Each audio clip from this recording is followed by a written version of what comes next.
Hi everybody. Do you agree with that one of the practical goals of knowing or learning the issues in culture and communication is to get confidence in new environment? See the lady in The Sound of Music.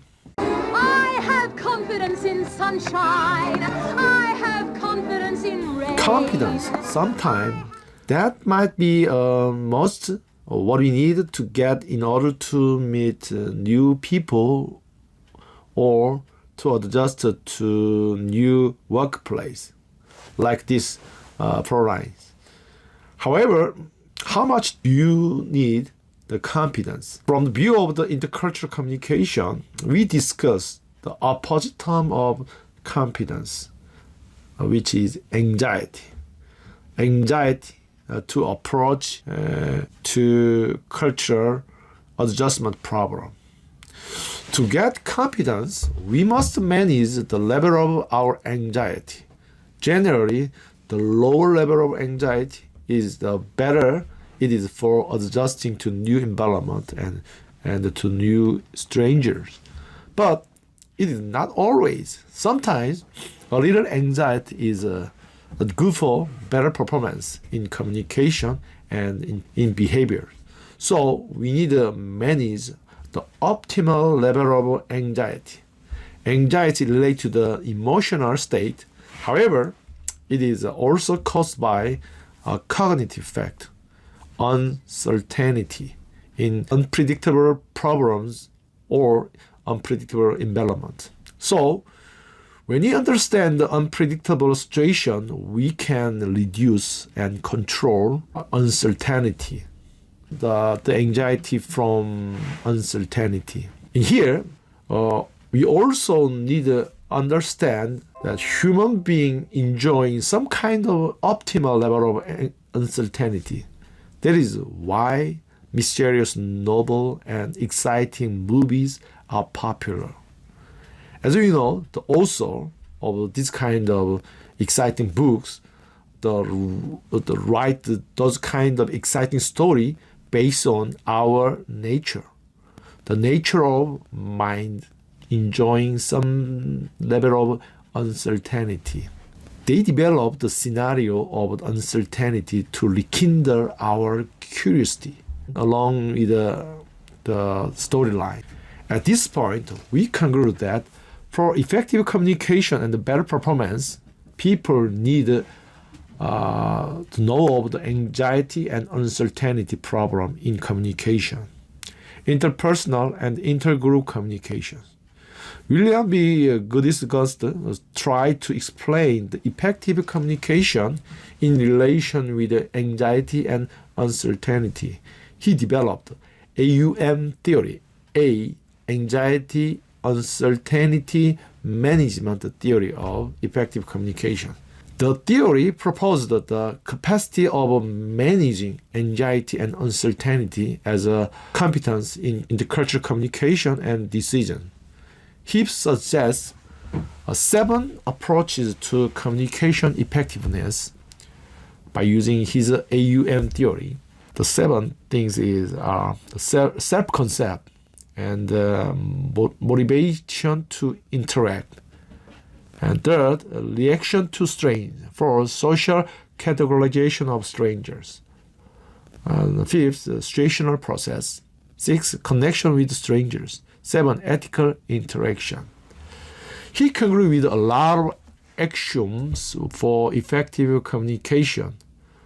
For example, of self-concept, the first one, self-concept.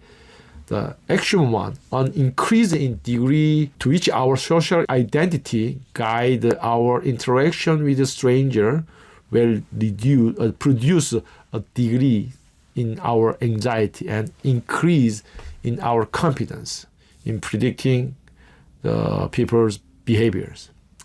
Its boundary conditions, it is only when our anxiety and uncertainty is the level between the maximum and minimum, the threshold. The over the maximum, the below the minimum is not working. So between the maximum and the minimum.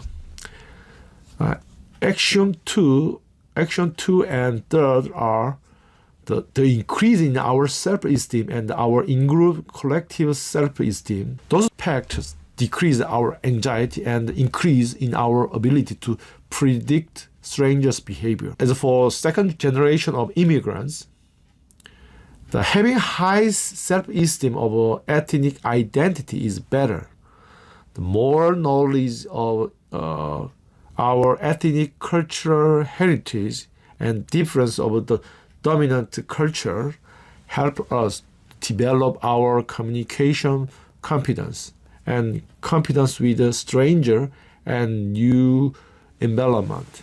The more excellent the details, see William Goodgunst's AUM's theory of effective communication. Hence, for better interpersonal and intercultural communication and performance, we have to develop intercultural communication capacity. The axioms of AUM theory help us develop this competence. Now, I'm going to discuss intercultural communication flexibility, and I'm going to introduce a staircase model for intercultural communication competence. One of the essential key terms of intercultural communication is flexibility.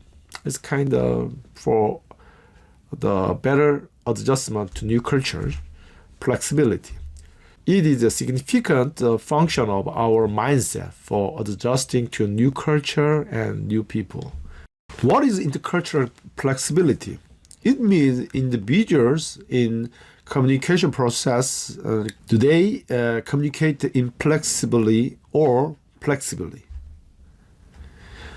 There is no one answer or one principle to the questions or problems in practical situation of our intercultural communication.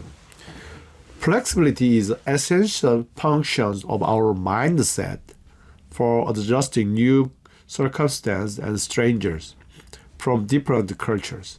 Stella Ting Toomey and Leva Chung's Understanding Intercultural Communication, their textbook, discussed the three components of intercultural communications flexibility: knowledge, attitude, and skills. Knowledge is about culture. The attitude is related to people, the sender or receiver of message. Skill is about communication process. The more knowledge, the better attitude and better appreciated skill work for effective communication. Flexible intercultural communication model can be conceptualized by each stage in staircase model. Communication flexibility is increased step by step, like a stage of a staircase. The first stage is unconscious incompetent stage. The second is conscious incompetence stage. The third is conscious competence stage. And the last is unconscious competence stage. The last of the flexibility unconscious, the last stage of flexibility unconscious competence stage mean the individual communicator internalize the new skill and new culture, not only their mindset, it also mean it become his or her new habits. Due to cultural diverse situations, the flexible intercultural communicators are supposed to continuously update his knowledge and refresh his attitudes. The communication competence process rotated between stages. If the flexible communicator stay in the unconscious competence stage for too long without a humorous attitude, the individual communicator may easily fall back into the unconscious incompetence stage because of overconfidence or cultural conventions.